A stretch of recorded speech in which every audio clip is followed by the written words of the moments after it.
Looking at this map, we see a single server node in North America. When a user in Asia requests data from this server, that data has to physically travel thousands of miles across undersea cables. This geographic distance creates latency, a strict physical delay in how fast a web page or application can load. Companies place local distribution centers near major cities. Content delivery networks, or CDNs, apply this exact logic to data. Amazon CloudFront is AWS's globally distributed CDN. Instead of physical distribution centers, CloudFront uses hundreds of servers called edge locations, positioned in cities all around the world, specifically designed to intercept user requests locally. By shifting static files like images, videos, and HTML documents out to these edge locations, the data sits physically closer to the end user.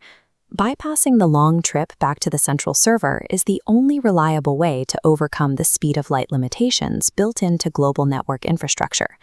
When you deploy CloudFront, AWS automatically routes your end users to the geographically closest edge location. This network topology chart illustrates a cache hit. The user's request routes to their local edge location, and because that location already holds a valid copy of the requested file, it immediately bounces back to the user. The request never has to touch your central infrastructure. If the edge location does not have the file, we get a cache miss. The request passes through the edge location, hits your central storage origin on the far right to retrieve the file, and delivers it to the user. Crucially, as the file passes through the edge, CloudFront saves a local copy for the next user.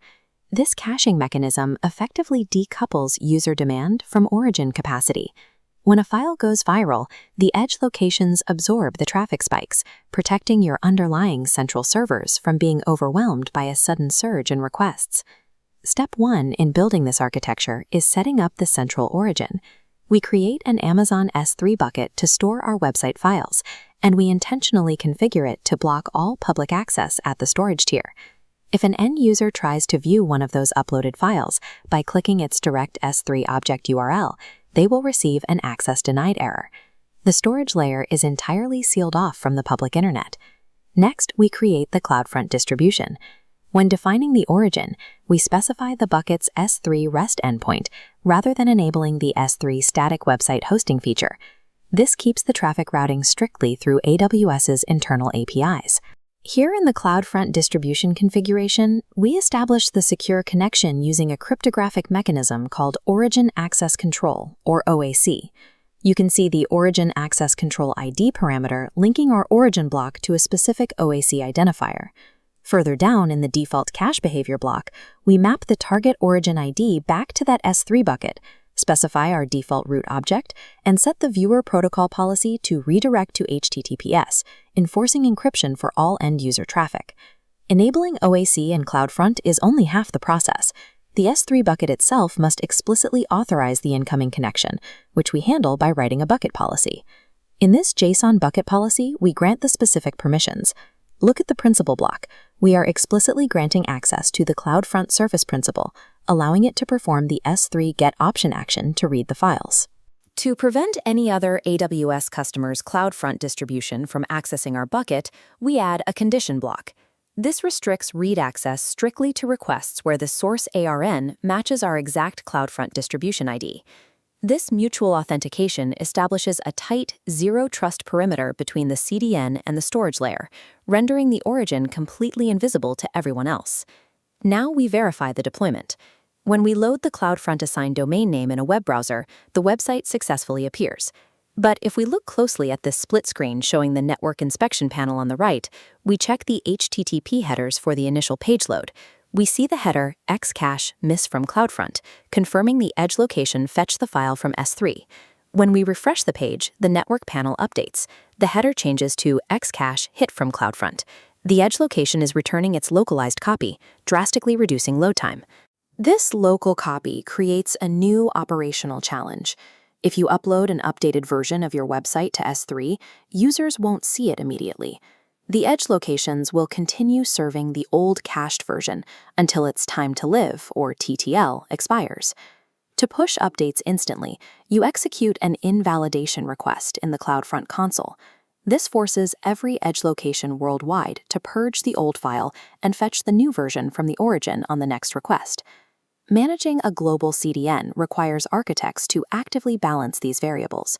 You want the performance benefits of a long time to live, but you must account for the operational need to deploy real-time content updates.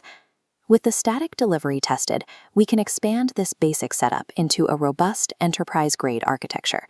In this expanded architecture flow, inbound traffic originates at a custom domain through Route 53.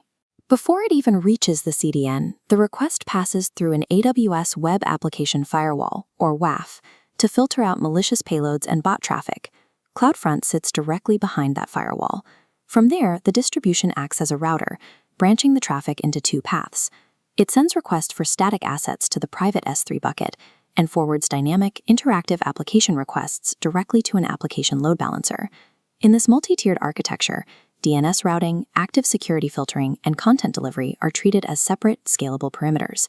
Each layer performs exactly one job, preventing any single point of failure. The most common failure point when building these systems is leaving the origin exposed. Configuring an S3 bucket for public static website hosting negates the security benefits of the CDN. Always use origin access control to keep the storage tier private.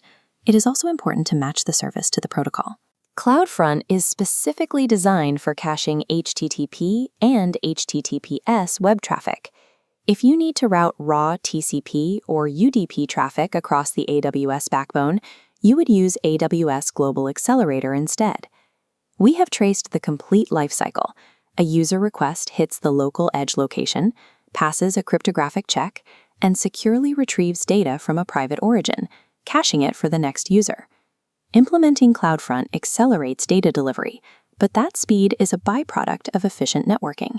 The primary engineering value lies in building a resilient, globally distributed perimeter that shields your core infrastructure from the public internet. All right, let's jump right in. If you're looking to seriously elevate your AWS infrastructure, you are in exactly the right place. Today, we're putting together a comprehensive architectural blueprint for mastering Amazon CloudFront. And we're not just skimming the surface here. We're going deep into architect-level strategies that perfectly balance performance, security, and, of course, cost. Okay, let's dive into this. Today, we'll be looking at CloudFront through 4 crucial lenses. First, multi-tier caching architecture. Next, securing your S3 origins.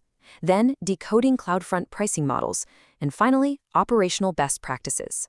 So, before we really get into the weeds, I want you to ask yourself a foundational question. Is your origin server just doing way too much work? When you're relying entirely on direct origin servers, whether that's an S3 bucket, EC2 instances, or even an on-prem setup, you're basically opening the door to higher latency, increased compute costs, and some pretty heavy bandwidth fees. But by routing those requests through the AWS backbone network, CloudFront steps in as this ultimate solution. It offloads that origin traffic and lets you globally scale without having to overhaul your underlying infrastructure. First up, Section 1, Multi-Tier Caching Architecture. To really squeeze out maximum performance, we have to understand how CloudFront physically distributes your content across the globe. It uses a really clever dual-layer system. Think of edge locations as your local neighborhood storefronts. They sit right next to your end users and cache all that highly demanded, constantly requested content. But what happens with the less frequently requested stuff? Well, that's where regional edge caches step in. They act a lot like global warehouses, handling that long-tail content. And the absolute best part? The whole thing is fully automated. You don't have to spend time managing these tiers to get the benefits of amazing performance and cost optimization. And the numbers beautifully illustrate the impact of that architecture. When you configure this multi-tiered system properly, you can actually reduce your response times by up to 85% compared to just delivering straight from the origin. Plus, you'll regularly see cache hit ratios hitting that 85 to 95% mark. I mean, that is a massive, massive load taken directly off your origin servers. Moving right along to Section 2, securing your S3 origins. Now, securing those S3 origins is absolutely paramount. But honestly, it's also where we see developers making some of the most common configuration mistakes. You'll often come across configurations that end up requiring your S3 bucket to be publicly accessible. You definitely do not want that. S3 buckets acting as CloudFront origins should never be public. Instead, the modern, secure recommendation is clear. If you are still relying on the legacy Origin Access Identity, or OAI, it is highly recommended that you migrate over to Origin Access Control, or OAC. So, what does this actually look like in practice? When you check out the required IAM JSON policy, you'll see a specific block labeled Allow CloudFront Service Principal Read Only. This is the magic right here. It safely authenticates the CloudFront service to your S3 bucket using that Origin access control we just talked about. By enforcing this condition, CloudFront gets the S3 get object permission it needs, while your bucket stays completely locked down and private from the public internet. Now, you could just click around and configure this in the AWS console, but as architects, we're usually automating this kind of thing via the CLI. Attaching this new OAC security essentially breaks down into 3 specific command line steps: creating the OAC, grabbing your current distribution config, and then pushing the update. Let's see how this builds out step by step. Step 1 is generating that base OAC configuration. You just use the Create Origin Access Control command, passing in your basic settings through a YAML file. Boom, that establishes the security profile itself. Okay, step 2, and honestly, this one is critical. You absolutely must retrieve your existing CloudFront distribution configuration using the get distribution config command. Why? Well, because CloudFront expects the entire configuration payload when you make an update. If you skip the step and try to just force the OAC update through, you run a huge risk of overriding and totally breaking all your other carefully tuned routing and caching settings. And finally, step 3. You take that config you just safely downloaded, attach your new OAC identifier to it, and run the update distribution command. This final step is what officially locks in that secure, totally private connection between CloudFront and your S3 bucket. All right, on to section 3, decoding CloudFront pricing models. Let's pivot a bit to financial architecture, because let's face it, optimizing your CDN costs is just as crucial as locking down security. CloudFront essentially gives us 2 main paths for billing. On one side, you've got the newer flat rate plans. These give you a totally predictable fixed monthly fee with 0 overage charges. And they're fantastic because they bundle together a bunch of premium services: the CDN itself, AWS WAF, DDoS protection, bot management, and even Route 53 DNS.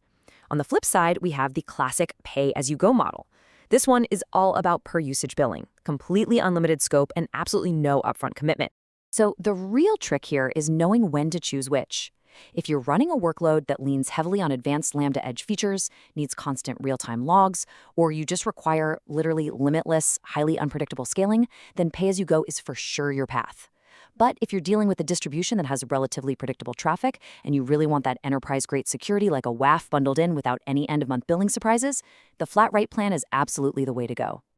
To put that into perspective, let's look at the numbers. Say you have a bandwidth-heavy workload pushing around 50 terabytes a month.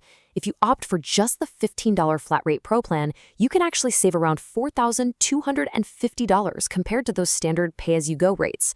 That is enough savings to fund a whole other project just for optimizing your pricing model.